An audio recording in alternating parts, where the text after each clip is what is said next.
एक खोज जो फॉर्मल एजुकेशन से गायब है, जो दिखाता है कि तमिल सभ्यता में शहरीकरण और साक्षरता अपने आप उतरी थी, जो संगम साहित्य को एक रियलिटी साबित करता है और जो इतिहास की एक और धारा को जमीन से उभार लाता है। आइए जानते हैं कीलड़ी के बारे में।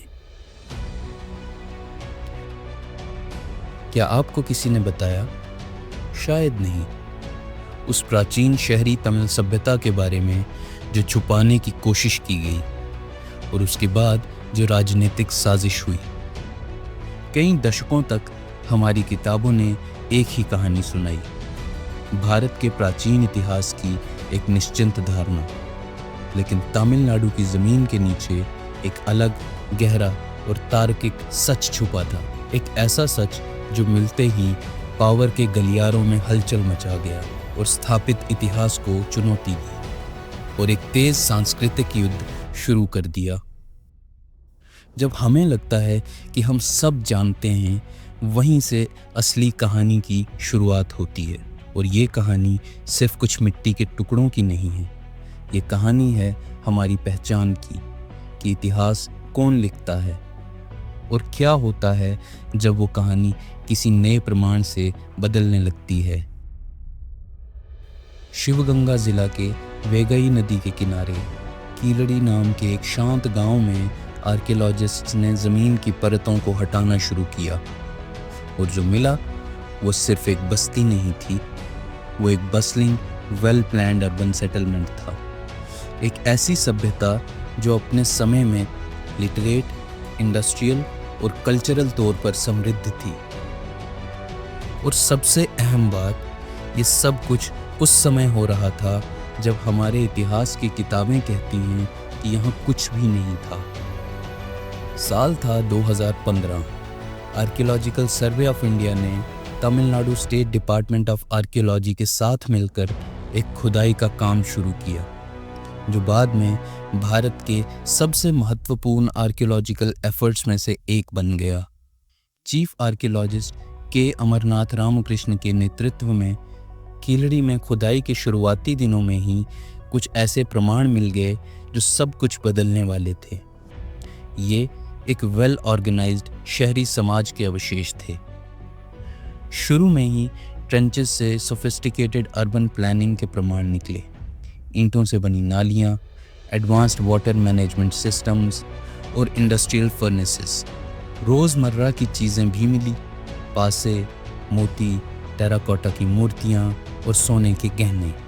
पहले चरणों में ही 5800 से ज़्यादा आर्टिफैक्ट्स मिल चुके थे और आगे के सीजन्स में ये संख्या 20,000 से भी ज़्यादा हो गई। लेकिन असली गेम चेंजर आया साइंस से। जो कार्बन के सैंपल्स कीलड़ी साइट से निकाले गए थे, उन्हें भेजा गया मायामी यूएसए की एक radio carbon dating laboratory, beta analytic lab में, जो दुनिया भर में अपनी एक्यूरेसी के लिए मशहूर है। जब नतीजे आए तो वो चौंका देने वाले थे। कार्बन डेटिंग ने ये साबित किया कि ये बस्ती लगभग 580 BCE के समय की है, यानी तमिलनाडु में शहरीकरण और साक्षरता जितना पहले समझा गया था, उससे कम 300 साल पहले से थी। और ये इसे गैंजेटिक प्लेन्स के समकालीन बना देता है। ये सिर्फ उम्र की बात नहीं थी, ये लिटरेसी की बात थी।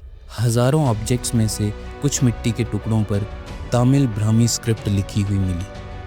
इसका मतलब ये एक लिटरेट सभ्यता थी, एक ऐसी स्क्रिप्ट का प्रयोग कर रही थी जो सामान्यतः 3rd सेंचुरी BCE से जानी जाती थी, लेकिन यहाँ वो 6th सेंचुरी BCE में लिखी गई थी, लगभग 300 साल पहले।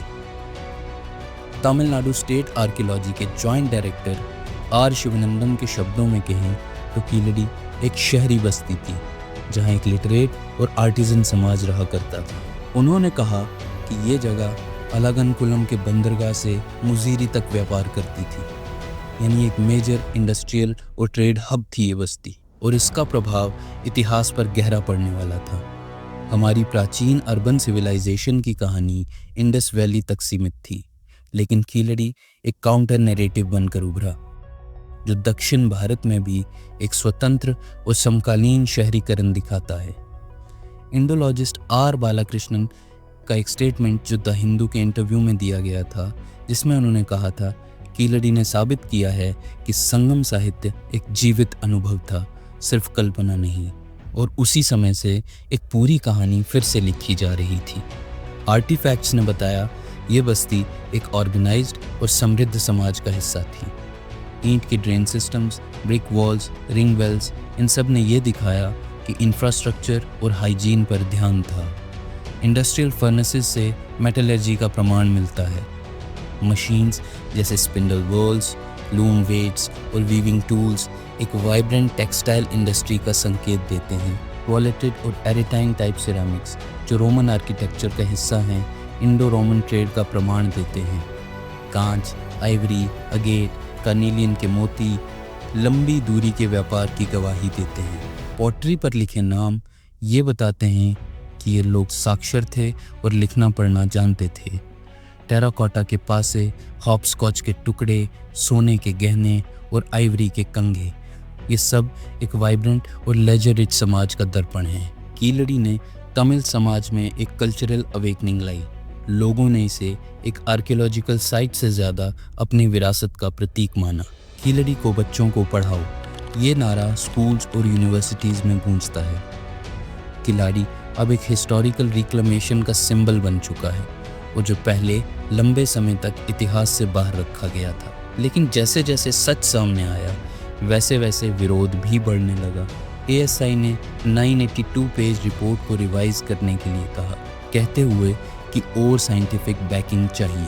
लेकिन ये डिमांड तब आई जब बेटा एनालिटिक लैब जैसे इंटरनेशनल सोर्सेज ऑलरेडी 580 BCE को कंफर्म कर चुके थे। लेटर में लिखा गया था कि डेटिंग बहुत जल्दी लगती है और इसे 300 BCE तक लाने की बात की गई। तमिलनाडु में इसका विरोध भड़का। DMK ने सेंटर पर इतिहास को दोबारा लिखने का आरोप लगाया। तिरुचि शिवा ने कहा वो विश्वास पर भरोसा करते हैं, हम सच्चाई पर। उन्होंने ये भी कहा कि हड़प्पन सिविलाइजेशन को भरपूर फंडिंग मिलती है, जबकि तमिल साइट्स जैसे आदि चैनलूर को इग्नोर किया जाता है। तमिल कांग्रेस ने भी ये कहा कि रामकृष्ण को साइडलाइन करना एक पैटर्न का हिस्सा है। कीलड़ी का विवाद ASI और तमिलनाडु स्टेट डिपार्टमेंट के बीच टक्कर बन गया। 2017 में रामकृष्ण को असम ट्रांसफर कर दिया गया, तुरंत उस समय जब उनकी खोज ने प्राचीनता के संकेत दिए थे। उनके सक्सेसर ने कहा कोई महत्वपूर्ण खोज नहीं हुई, जो बाद में गलत साबित हुआ।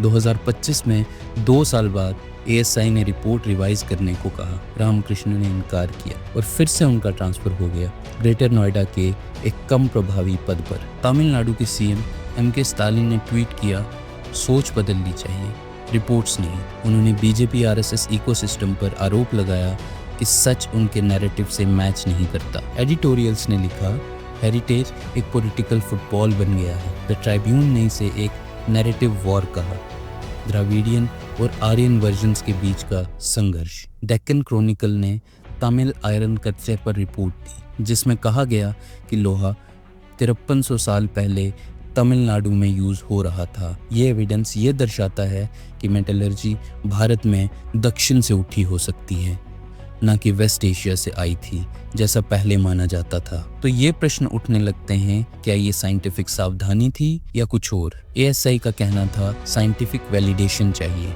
लेकिन रिटायर्ड आर्कियोलॉजिस्ट ने कहा एक्सकेवेटर की रिपोर्ट को रीराइट करवाना अनएक्सेप्टेबल है। और जब रामकृष्ण ने रिपोर्ट रिवाइज करने से इनकार किया तो उनका ट्रांसफर कर दिया गया। तमिल सरकार का मानना है ये सब कुछ सच को दबाने के लिए किया जा रहा है। CM स्टालिन ने खुलकर कहा BJP RSS सच से दूर भागते हैं क्योंकि वो उनकी स्क्रिप्ट को सूट नहीं करता।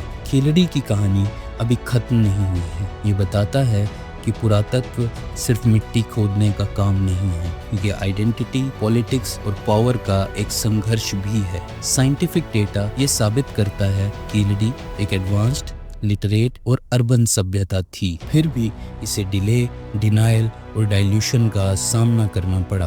क्या ये सरकारी सावधानी थी या एक इनकन्वीनियंट सच को दबाने की कोशिश? आज भी इसका जवाब बहस में उलझा हुआ है। आपको किसी ने नहीं बताया था कि ये सभ्यता कभी इतनी विकसित थी, और शायद इसलिए इसका जिक्र हमारी कहानियों में मुश्किल से होता है। लेकिन सच ज़मीन में छुपा नहीं रहता, वो निकलता है, बोलता है और नए सवाल छोड़ जाता है। कीलड़ी सिर्फ एक शुरुआत है, ऐसी और कहानियाँ हैं जो ज़मीन से निकल रही हैं और हर कहानी एक नए सवाल के साथ आती है। This is Geoverse, and until next time, stay curious, stay kind.